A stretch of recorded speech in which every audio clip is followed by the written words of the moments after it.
This week I recorded a very strong radio program based on Jeremiah chapters 2 and 23. The idea was, how would a prophet speak to us if he were talking to us in this generation?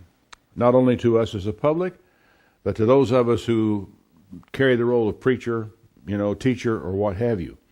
What do they have to say? Well, while I was doing that, about the same time, I came on an article in Jewish World Review that was really striking and kind of revealing in a way of things I didn't know. The title of the article was The End of the Age of Reason. It was written by Rabbi Johansson Golson, which kind of sounds a little bit like a Swedish rabbi, but nevertheless.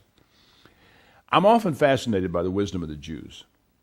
It's just as often that I forget what the source of that wisdom is. Sometimes I wonder if they know what the source of their wisdom is, because in this particular case, they have a lot of it here, and they don't cite what I think is the real source for it. But the Jews have a long history of valuing wisdom, and as a result, they've accumulated a lot of it over the years. You've learned a lot of things that are useful in terms of human experience by reading work by rabbis. But the title of this piece was provocative, and I was very curious about it. Here's how it started. Given how bleak our world now seems, the most likely psychological response would be at least confusion, perhaps panic, and understandably despair. But a review of the course of human history predicted over 1,500 years ago suggests an entirely different reaction. Now, what might that be? Because I would say panic, confusion, and despair really do characterize the way people have been in the autumn of this year. What does it mean, he asks, when the unwavering predictability of life and nature begins to falter? What are we to think when the expected no longer cooperates with expectations, when events seem to chart their own headings without regard for logic or history, when the laws of nature seem to redefine themselves without regard for the constancy of nature, when human beings increasingly demonstrate a disregard for rationalism and self-preservation? Now, there's a question for our own age. What in the world does it mean when everything is coming apart? All the stability, everything we've trusted in, everything we kind of believed in, is coming down around our ears. Everything comes unstuck. Well, he went on to say, 30 years ago, this is something I've thought about several times, scientists predicted that we were heading into the next ice age, until they began telling us that life on Earth is threatened by global warming. For a decade, the oceans calmed and lulled us into a forgetfulness of the storms that once ravaged our coasts, returning with a vengeance to strike not only the Gulf Coast and the Caribbean, but such unlikely targets as San Diego and Nova Scotia. Wildfires sweep again and again through California, the wealthiest state in the country, and perhaps the wealthiest state in the world. It did it even in mid-November. All of this is old news, he said, even as it continues to dominate the headlines. So is the global economy, so recently thought robust and secure, which has suddenly collapsed amidst a series of easily predictable blunders that were predicted by virtually no one. Now, there's a paradox. Easily predicted blunders that were predicted by virtually no one. Now, I thought that was an interesting observation. I hadn't considered it, but all of this should have been easily predictable. Why wasn't it? That said, the answer is probably staring us in the face. He went on to say, Bear Stearns, Lehman Brothers, AIG, and others, the most secure financial institutions in the business, touted by the venerable finance magazine Barron's only a year ago, as the most secure investments in the market. Think about that. All of a sudden, down they went. Hardly a thing that anybody really would have expected. Billions of dollars disappeared. The wealthy became impoverished. Even the big three automakers, the backbone of national industry, are tottering on the edge of insolvency. Now, when you put all that together, that's a pretty impressive picture he's drawing for us of chaos beginning to develop, although Frankly, the wealthy becoming impoverished may be a little bit of an overstatement of what has happened. But he said, stranger than fiction, perhaps the most astonishing has been economic guru Alan Greenspan's confession that he has been forced to reconsider axioms he's held sacrosanct for the last 40 years. Namely, businesses can be relied on to act in their own self-interest. Did you understand what Alan Greenspan said? He had relied on the fact that businesses would act in their own self-interest. Now we are finding that that was not true. Since when do people, in businesses are just people collectively, act against their own self-interest? It's hardly a radical philosophy, one might have thought, but the recent discussions, the recent disastrous decisions of so many executives and so many institutions have prodded even the unshakable Mr. Greenspan to the brink of economic heresy. But you see, and I differ with the rabbi on this particular item. I really feel, and it should be plain to anyone, that the problem was created here not by the captains of industry. It was created by Congress. And you can go back and trace the legislation. It hasn't been all that long ago, in fact. I was shocked to find that while it would cost you to buy the basic Volkswagen, I think about $15,000 in this country, you could buy the old Volkswagen Bug, the one we all knew so well, in Mexico for $7,000. Why weren't we able to have that? Why couldn't we have that gassy, economic, inexpensive car, the Volkswagen, as they were called it? It was a wagon for the folks. Why couldn't we have it at $7,000? The answer is all the standards that our lawmakers that we elected and sent up there put on those cars for our safety. In fact, how about if they had just required all of us to take more defensive driving classes once a year or something like that? We could have seen to our own safety without having to spend double the price of a car, on it. But that's where we're at. I think really people saw it. They just thought that maybe we could ride on beyond it. And I think everybody knows by now, don't they, that it was the subprime mortgages that were virtually forced on us by Congress that put us in the situation we're in now. Now, I'll grant you that it got out of sight, out of mind, and nobody was paying attention to where it went. But anyway, he said politically, the rebirth of a broken and bankrupt Russia to join the ranks of the world's great economic powers in less than a decade and revive the Cold War echoes the rebirth of Germany under the Nazis in the 1930s. Now, I thought that was an interesting statement coming from a Jew, as it does. Similarly, the rise of a politician utterly unknown only 4 years ago, lacking any substantive experience or credentials to become the first African-American president of the United States would defy human imagination if it hadn't already come to pass. And indeed, he's right. I can't argue with that.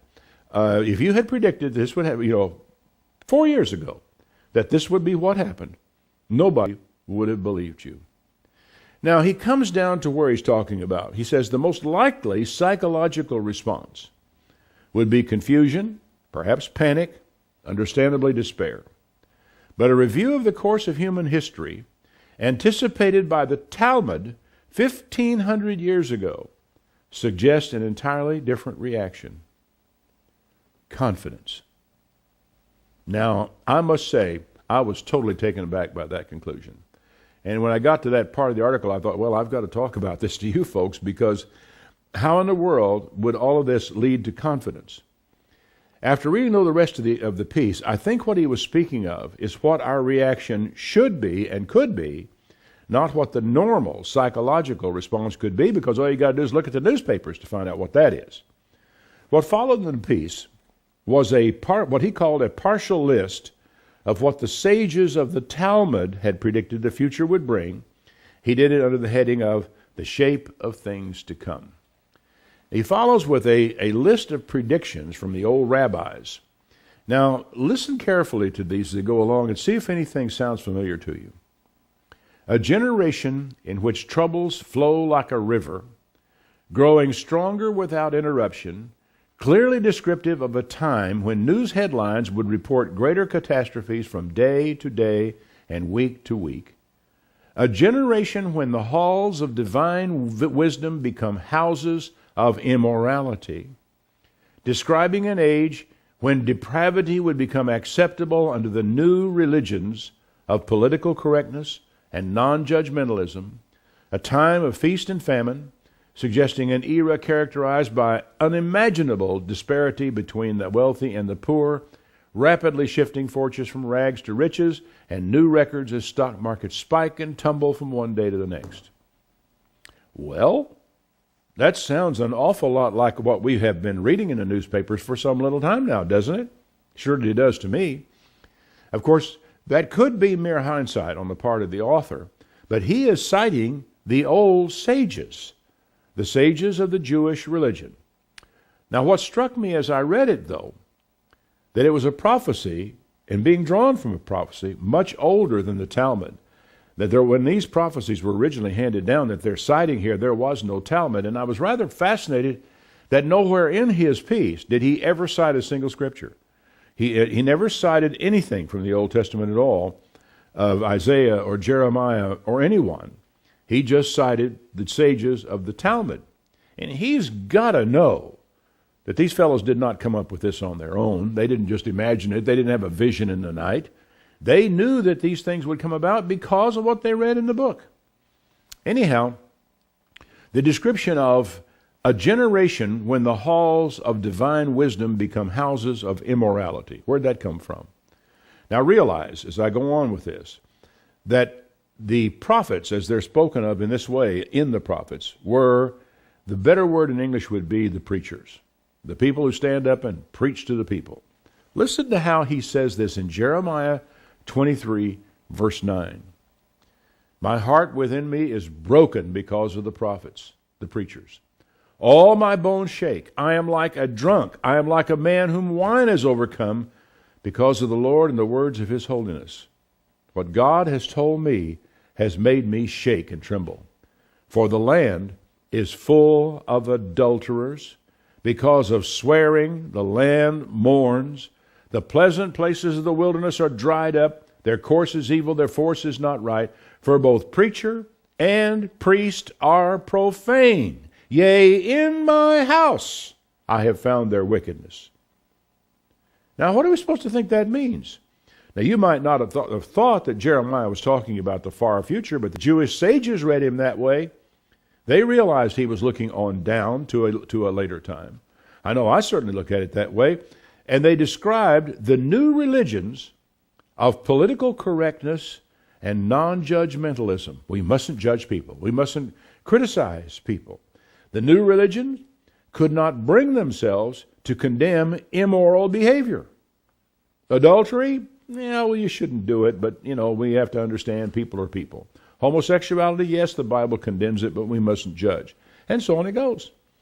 They didn't mention that those who condemn it would become besieged like Lot was in his house in Sodom. That was really a shocking thing to me as I've been watching the news recently. Here's a church service going on in a church, and a bunch of gay activists show up down the front of the church screaming and yelling and throwing pamphlets in the air and making a great big scene in church. We have a woman who's had a cross yanked from around her neck and trampled on the ground. And it goes on and on. You've seen them yourself in the news. Did you think about Lot and Sodom?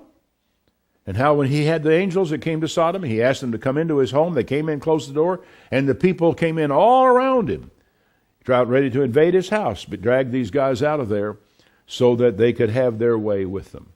And until those angels smote them all with blindness so they couldn't find their way to the door of the house, they would have done it, but they were stopped.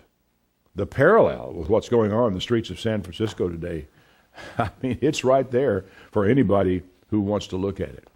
Well, Rabbi Goldson continued, the sages tell us to look forward to a time when children will have no respect for their parents. Oh, do tell. My goodness. When heresy will become widespread and no one will give a rebuke for it. When the last penny will disappear from the purse. When those who trust in truth will wander like sheep. Do they now? Now, where do you suppose they came up with this? Where would the wisdom come from in their experience? Perhaps they've seen it, I don't know. But it might also have come from Isaiah chapter 3, verse 12. As for my people, Children are their oppressors, and women rule over them. As for my people, they who lead you cause you to err and destroy the way of your path. Our leaders are taking us down this direction, and people are just following them like a bunch of dumb sheep. And so the sheep ultimately will be scattered. They trusted that they were being given the truth, and they're going to wander around like lost sheep in the end. The old rabbis didn't invent this stuff, you know. They had the prophets behind them when they made the statement. Isaiah chapter 3, verse 1. Behold, the Lord of hosts, does take away from Jerusalem and from Judah the stay and the staff, the whole stay of bread, the whole stay of water. You're going to lose your food. The mighty man, he's also taking away the leader. He's taking away the soldier, the man of war, the judge, the prophet, the prudent, the ancient, the captain of 50, the honorable man, the counselor, the cunning artificer, and the eloquent orator. Have you been to a museum to look at modern art recently? Even the talented artist is gone. He has taken away from us leaders in every phase of our lives. They're just gone. Now you need to understand something. When it says that God takes these people away from us, it doesn't mean that he comes down and picks them up and takes them out. It doesn't mean that somehow or other he does something or has to press a button that makes it happen.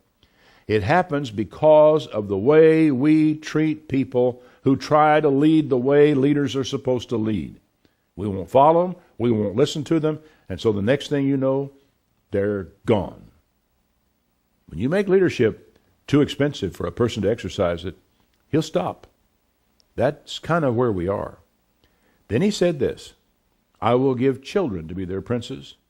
Babes shall rule over them, and the people shall be oppressed, every one by another, and every one by his neighbor. The child shall behave himself proudly against the ancient, and the base against the honorable. Children will rule over babes. I think he means babes in terms of ability, experience, and all this kind of thing. That we no longer value wisdom. We no longer value the experience, the wisdom that comes from experience. What is it we're valuing in leaders these days? Their ability to speak well? Sometimes I wonder what in the world is going on in our minds.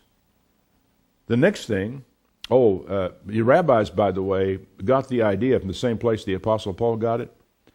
Paul said, 2 Timothy 3, mark this, there will be terrible times in the last days. People will be lovers of themselves, lovers of money, boastful, proud, abusive, disobedient to parents, ungrateful, unholy, and then he goes on with a whole long list of ills that really kind of describe the world that you and I are living in right here, right now. By the way, this remark from Isaiah 3, that women rule over them, is not a condemnation of women. What it is saying is the men are no longer willing to rule, and the women have to. And we probably ought to thank God for the women, because somebody needs to provide some leadership somehow, some way. The next thing in the rabbi's list was interesting. He said, more cryptically, they tell us to look forward to a time when the generation has the face of a dog.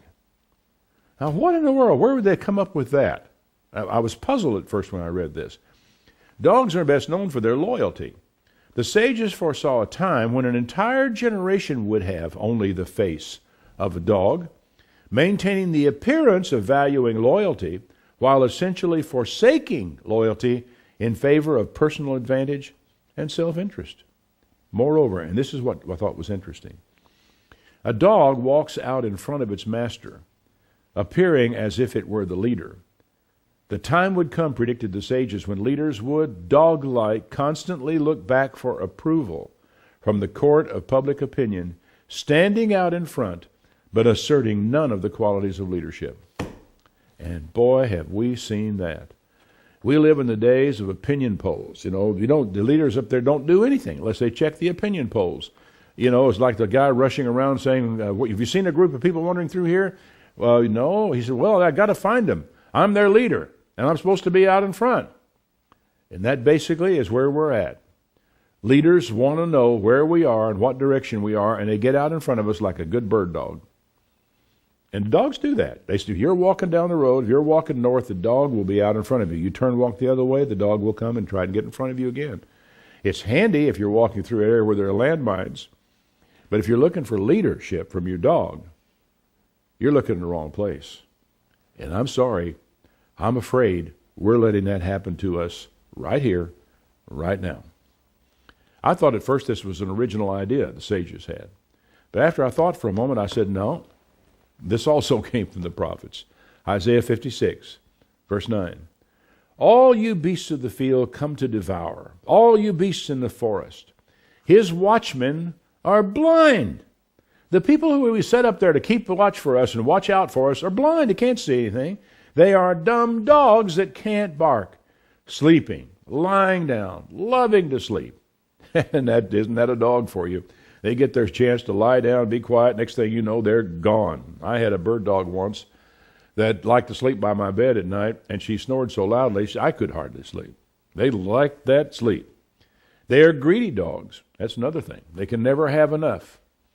Again, they are shepherds that cannot understand. They all look to their own way, every one for his gain from his quarter. That's what the rabbis saw back in the law. And in truth, I had seen it without their help because I've been studying the Old Testament prophets for a long, long time. And all these things were there staring at me off the page. And now I see them day by day on the pages, right on my television set as they interview politicians. I see them in the newspapers. I see them on the internet and my news I get. It's really kind of crazy in a way. It was at this point, though, in the article, I began to understand the references to having confidence in the presence of chaos. Rabbi Golson goes on. His subtitle here is The Irrational Imperative. Perhaps most significantly, the sages tell us that the Messianic era will arrive, and here's a Hebrew expression, Beshik Hadas, when no one expects it.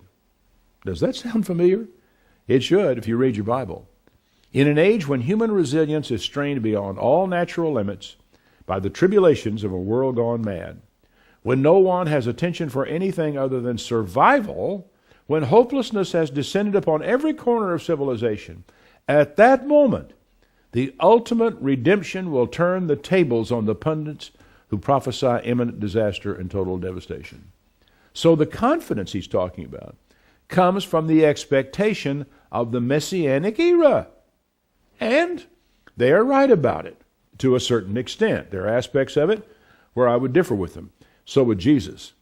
But it did remind me of what Jesus said in Matthew 24, verse 36. Of that day and hour knows no man, not the angels of heaven, but my Father only. Remember that? It's exactly what they're saying. It'll come when no one expects it. But as the days of Noah were, so shall also the coming of the Son of Man be. For in the days that were before the flood, they were eating and drinking, marrying and giving in marriage, until the day Noah entered the ark. And then the flood came and swept them all away. That's the way it's going to be. In other words, it will come totally unexpected, which is the same thing the sages were saying, although they saw a different world when it began to take place. Actually, there are some confusing elements in this and would bear study for us another time. Excuse me. Also, Paul, 1 Thessalonians 5, of the times and season, brethren, you have no need that I write to you. For yourselves know perfectly that the day of the Lord comes as a thief in the night. Yourselves know this. When they shall say peace and safety, then comes sudden destruction upon them as travail upon a woman with child. And you know what I think as I read these things that Paul and Jesus said compared to what the rabbis said, we're only looking at this thing depending upon the time element. For there will be a time when business is going on as usual, and as at one point in time the whole thing goes down on the slippery slope to nowhere, to oblivion, and it's down that slope that the things the rabbis are seeing start coming to pass. Everything, they're seeing that, realizing that they are headed toward the Messianic age. Now, the expectation of the Messianic age is right on, although the playing out of the age differs, I think, from the rabbis to Jesus to Paul. But now Rabbi Golson adds a new element to his story, and I found this rather interesting. He said, indeed, this interpretation becomes even more compelling, given a more literal translation of the word, that expression I gave you earlier, Hesek Hadaas, The more literal translation is the failure of reason. Now, what in the world would he mean by that? Well, when no one expects it, was what his earlier thing was, and a failure of reason are not unrelated when you think about it. And he explains it this way, with history, naturally. The great philosopher Rabbi Eliyahu Dessler observed that when we fail to recognize the hand of the Almighty in the blessings he bestows upon us, we may compel him to force our recognition through the travails to which he subjects us. Yeah, I can see that. I see it more as a matter of you go on and on thinking you don't need God, and eventually God says, oh, you don't need me, well, then I will withdraw my blessing. And when the blessing goes away, when the hand of protection goes away, then disaster is what inevitably follows. He said, as he witnessed, this Rabbi Dessler witnessed the specter of Nazi Germany from his home in northern England, Rabbi Dessler recognized the shadow of divine retribution sweeping over Europe during the Holocaust. To his discerning eye, the meteoric rise of a failed painter who in 6 short years resurrected a broken German nation and built the continent's greatest military power revealed the hand of providence as clearly as any open miracle. Well, maybe. But then he goes on to say this. Reason had failed European Jews. That's what he means by the failure of reason. Year after year after year, we've been blessed and blessed and blessed, and we come to the place where we really assume it's because we're so smart, because of who we are, because of what we can do, what our skills, our experience. It's all because of us, right? That's a failure of reason. The Jews had failed to see the Almighty's presence in their midst during the many years of prosperity they had enjoyed before Hitler came to power. In a supernatural reversal of fortunes, the unreasonable suffering of millions forced them and us to look at the world through entirely different eyes. History demands that we learn its lessons, and history has little patience with us when we don't. I differ with him a little bit in this regard. I think what happened in Europe is a natural result of men forsaking God. I don't think God has to lift a finger. I don't think he has to press a button on his console to make these disasters come about. They come about when the people of God are no longer acting like, living like, conducting themselves as the people of God, and when they are no longer looking to him, praising him, thanking him for what he's done. I think this is true. He goes on to say, whether the era of ultimate redemption will arrive heralded by divine emissaries descending from the heavens, or humbly, as the prophet says, riding on a donkey, either way, the inexplicable seismic shifts in climate, economics, politics, and human psychology warn us to expect the unexpected, of course. But how do you do that? How do you ever get to where you can expect the unexpected? To trust in neither our intellect nor the might of our hands, but only in the merit of our good deeds, our concern for our fellow men, and our commitment to the sanctity of divine law. It's true. Now, I will rephrase some of what he's saying here, because it isn't the merit of our good deeds that's going to get us salvation. But the point is, our salvation in this world, the here and now, may have a lot to do with our good deeds and how we have actually gone about caring for people. He says, by following this prescription, we can be confident, not of an easy passage, but of a safe and secure harbor at our journey's end. To a Christian reader, it will strike you, I think, as true. Zechariah 9:9 is the prophecy they're talking about. Rejoice greatly, O daughter of Zion. Shout, daughter of Jerusalem. Behold, your king comes to you. He is just, having salvation, lowly, and riding upon an ass, upon a colt, the foal of an ass. Now, I've explained this before. Bear with me. In ancient times, a horse was an instrument of war. It was not something you used for transportation.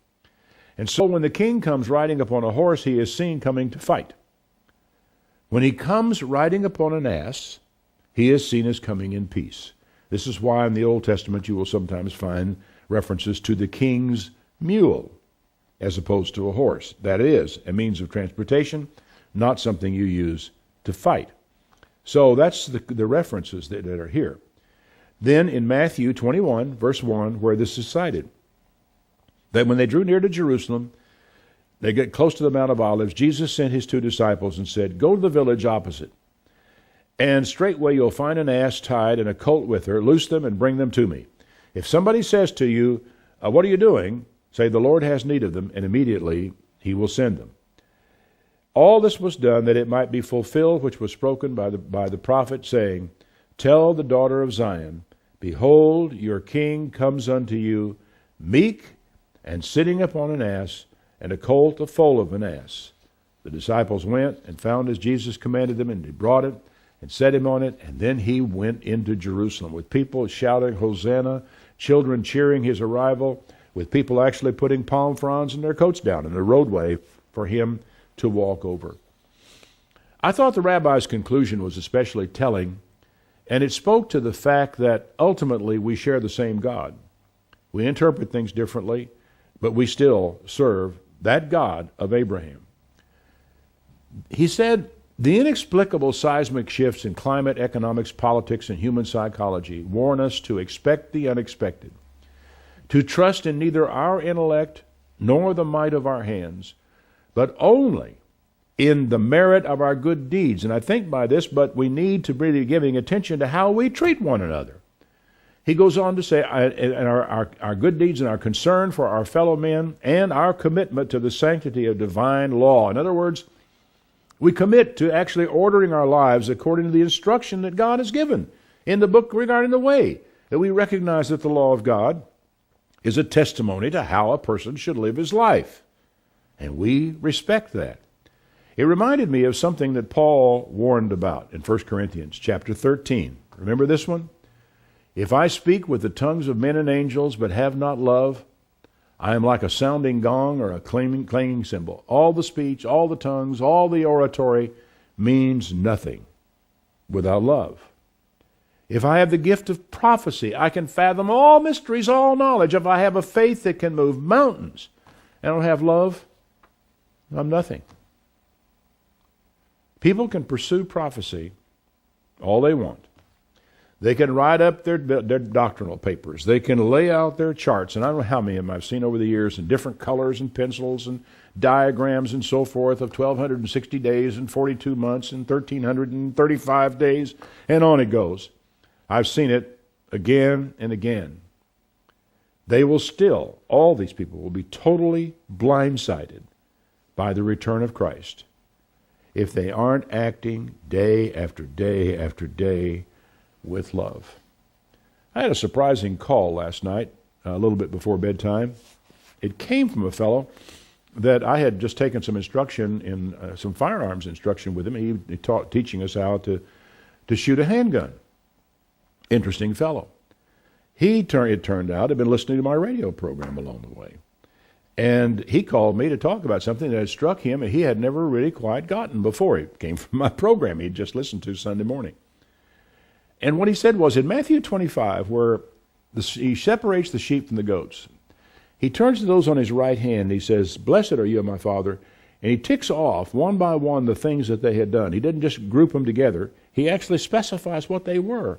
And what had struck him for the first time, and he'd never really thought about it, was when they said, "Lord, when did we do this?" They didn't think about it. And the only reason he could see was because every day of their lives, that's the way they acted toward people. To them, this was normal, not worthy of praise, not worthy of reward, not worthy of anything. It was just doing the right thing. And I told him how much I appreciated his call, because while I had seen it, I thought the way he put it was a little different and worth knowing. It all boils down to how we treat one another, and it is not just going through the motions. Your heart has to be in it. If I give all I possess to the poor, if I surrender my body to the flames and I don't have love, it profits me nothing. Love is patient. Love is kind. Love does not envy. Love does not boast. It is not proud. It is not rude. It is not self-seeking. It is not easily angered. It keeps no record of wrongs. You know, this year at the Feast of Tabernacles, I have characterized it to others, and they've said they've echoed what I said. It was the warmest feast that I really can recall ever attending. I don't know altogether why that would be so. I was just very, very grateful that it was. It was warm because the people who were there really have, over the years, become almost like family. The feast is becoming like a family reunion for us. And there was love there. People cared about one another, and it's just really kind of wonderful thing to see among people. Love does not delight in evil. It rejoices in the truth. It always protects, always trusts, always hopes, always perseveres. Doesn't give up. Doesn't say, I'm going to walk away. I'm going to persevere. Love never fails. Find prophecies, they will cease. They'll fail. Where there are tongues, they'll be stilled. Where there is knowledge, it'll pass away. I'm afraid that's a little too true. And sometimes we think we got it all lined out. We know, only to find out we didn't have it quite as right as we thought we did. For we know in part, and we prophesy in part. And right there, I guess, is the answer to this issue of looking down toward the end times and the expectation of the Messiah. We know in part. And because of that, we will not and must not be totally blindsided by the return of our Lord. We will see things happening and we'll know what's coming down.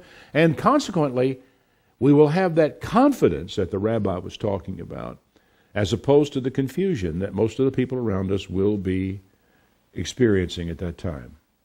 I think it's really important for us to realize these things. Where there are prophecies, they'll cease. Where there are tongues, they'll shut up. The prophecies are going to fail. We have it all worked out. No, we don't. We know in part. We prophesy in part. When that which is perfection comes, the imperfect disappears.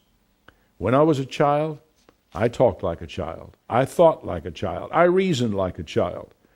When I became a man, I put childish things behind me.